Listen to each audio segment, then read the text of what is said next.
الحمدللہ رب العالمین والعاقبۃ للمتقین والصلاۃ والسلام علی سید الانبیاء والمرسلین وعلی آلہ واصحابہ اجمعین۔ حضرات گرامی، الحمدللہ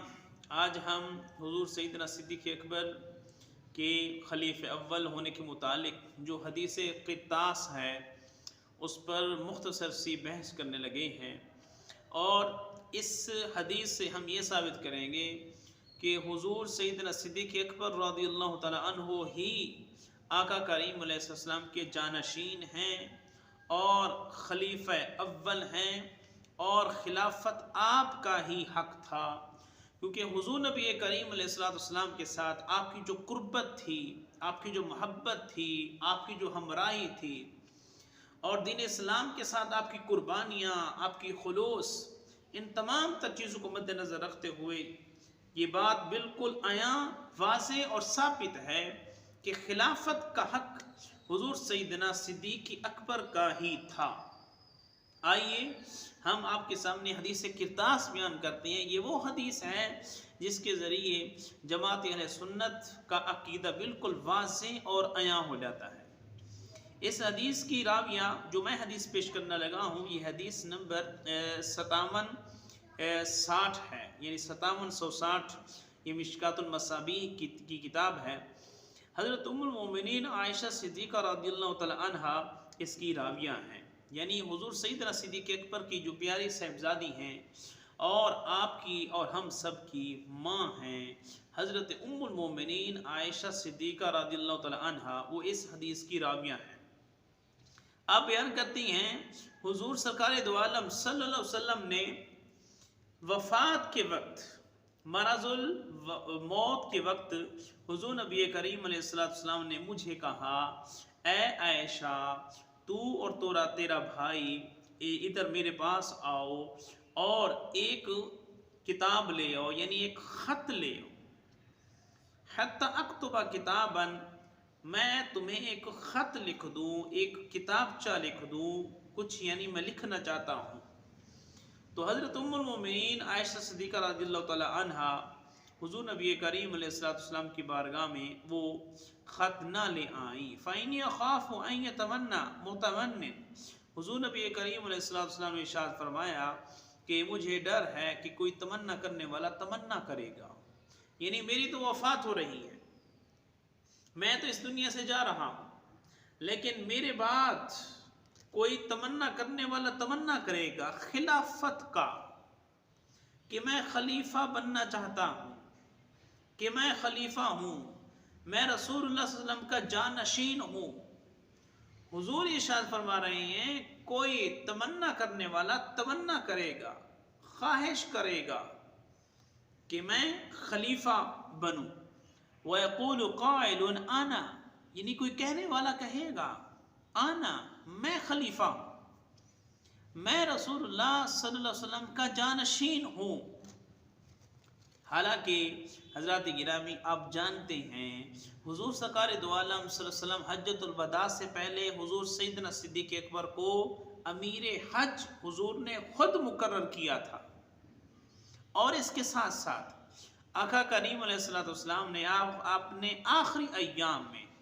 جو آپ کی علالت کے ایام تھے آخری، ان ایام میں حضور سیدنا صدیق اکبر کو مصلی پر نماز پڑھانے کے لیے حضور نے خود مقرر کیا۔ تو یہ ساری چیزیں آپ ذرا دیکھیں، یہ تمام تر نشانیاں ہیں جن سے یہ بات واضح ہوتی ہے کہ حضور سیدنا صدیق اکبر کی جو امامت ہے اور خلافت ہے وہ اولا ہے، کہ حضور سیدنا صدیق اکبر ہی اس خلافت کے مستحق تھے،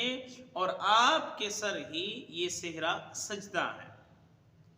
تو حضور نبی کریم علیہ السلام نے ارشاد فرمایا، کوئی کہنے والا کہہ سکتا ہے کہ میں ہوں، یعنی خلیفہ میں ہوں۔ آگے حدیث کے الفاظ ہیں وَلَا، اصل بات ہے وَلَا يَكُونُ كَذَلِكَ، حالانکہ اس طرح نہیں ہے،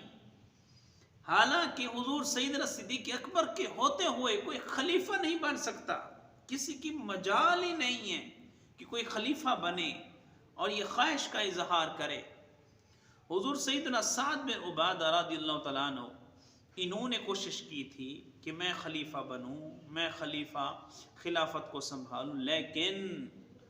لوگوں نے تائید گویا کہ ووٹ حضور سیدنا صدیق اکبر کے حق میں دیا کہ یہی ہی خلافت کی حقدار ہیں۔ تمام صحابہ کرام متفق ہوئے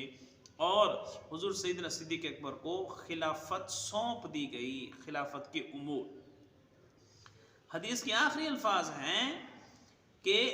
اللہ اور تمام تر مومنین اس بات کو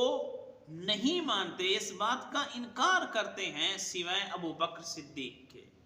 سوائے ابو بکر کے خلافت کا کوئی بھی مستحق نہیں ہے۔ یہ حدیث کے آخری الفاظ ہیں کہ اللہ ہی نہیں چاہتا، اللہ چاہتا ہی نہیں ہے کہ صدیق کے علاوہ کوئی خلیفہ بنے، اور تمام مومنین یعنی اس وقت جو صحابہ کرام موجود ہے، تمام صحابہ بھی اس بات کو نہیں مانتے، انکار کرتے ہیں کہ سیدنا صدیق اکبر کے علاوہ کوئی خلیفہ بنے، یعنی خلافت کی اقدار حضور سیدنا صدیق اکبر ہی ہیں، اس کے علاوہ کوئی بھی نہیں ہے۔ اب یہاں ایک قابل توجہ بات ہے، حضور سیدنا اس صدیق اکبر تو خلیفہ بنے، بالکل بنے، لیکن آقا کریم علیہ السلام نے چاہے تحریری طور پر حضور نے ارشاد نہ فرمایا، آقا کریم علیہ السلام نے تحریری طور پر آپ نے لکھ کے نہ دیا، لیکن عملی طور پر جو حضور سیدنا صدیق اکبر کو حضور کے ساتھ قربت تھی، قرب خصوصی نصیب تھا، اس کے پیش نظر یہ بات بالکل واضح اور عیاں ہے کہ خلافت کی اقدار حضور سیدنا صدیق اکبر ہی تھے، اور آقا کریم علیہ السلام کا لکھ کے نہ دینا اور صحابہ کرام کا خود ووٹنگ کے ذریعے یعنی تائید کے ذریعے تمام تر صحابہ بیٹھے اور حضور سیدنا صدیق اکبر کو منتخب کیا، اس سے یہ بات بھی ثابت ہو گئی کہ ووٹنگ کے ذریعے اور تائید کر کے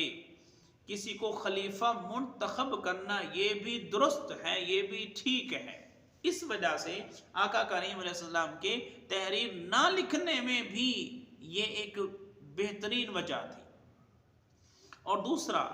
آقا کریم علیہ السلام کا حضرت ام المومنین کو یہ فرمانا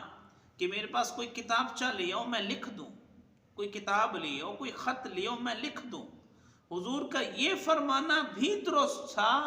کہ خلیفے کو مقرر کرنے کے لیے خلیفہ مقرر خود بھی کیا جا سکتا، جس طرح حضور سیدنا صدیق اکبر نے حضور سیدنا عمر بن خطاب کو مقرر کیا، یہ بھی درست تھا۔ یعنی آقا کریم علیہ السلام کا وہ خط منگوانا اور کچھ لکھوانے کے لیے چاہنا یہ بھی ٹھیک، اور حضرت ام المومنین عائشہ صدیقہ کا پیش نہ کرنا اور آقا کریم علیہ السلام کا تحریری طور پر نہ لکھنا اور آقا کریم علیہ السلام کا عملی طور پر حضور سیدنا صدیق اکبر کو خلافت سونپ دینا یہ بھی ٹھیک۔ کہنے کا مقصد یہ ہے اس حدیث کو جس طریقے سے بھی دیکھو وہ بالکل صحیح ثابت مسلم الثبوت ہے، اس میں کوئی بھی ایسی بات نہیں ہے کہ کسی اور نے خلافت کے لیے جو ہے زیادہ تمنا کی ہو یا دنگا فسادی کی ہو اور درمیان میں آڑ بنا ہو، کوئی بھی ایسی چیز نہیں ہے، بلکہ صحابہ کرام کے مشورے کے مطابق حضور سیدنا صدیق اکبر رضی اللہ تعالیٰ عنہ کو منتخب کیا گیا اور آپ ہی خلیفہ بنے، کیونکہ حدیث کے آخری الفاظ ہیں اللہ اور تمام مومنین اس بات کا انکار کرتے ہیں کہ ابو بکر کے سوا کوئی خلیفہ بنے، لہٰذا خلافت کا حقدار حضور سیدنا صدیق اکبر کا ہی تھا۔ اللہ کریم ہم سب کو حضور سیدنا صدیق اکبر کی معیت، آپ کی صحبت اور آپ کی نظر کرم عطا فرمائے۔ اللہ کریم ہم سب کو راہ ہدایت عطا فرمائے۔